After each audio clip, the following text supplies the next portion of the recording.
This is Brown Hart Gardens. In 1889, Duke Street Gardens was built on this site as a public garden for local residents. However, in 1903 it was leased to the Westminster Electricity Supply Company, so they could build a substation used for reducing high voltages down to lower ones for consumer use. The local residents at the time weren't impressed at losing their park, despite complaints that the former gardens attracted disorderly boys and verminous women. As compensation, it was eventually agreed that the new park be built on top of the substation, and that's what we have here.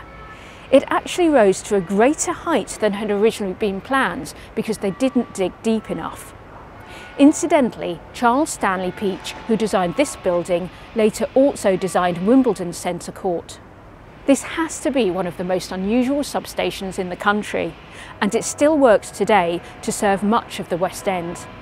The windows along the sides are there to light the engine rooms, which occupy a deep basement. Now it contains three 60 megavolt amp transformers and a tunnel shaft connecting it to Carnaby Street.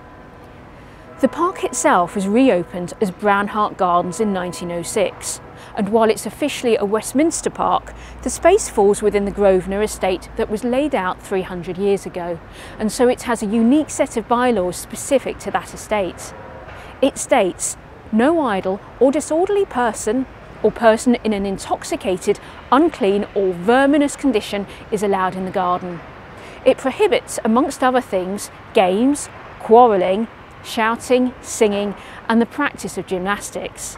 And it also says that any person committing a breach of the above bylaws will be prosecuted.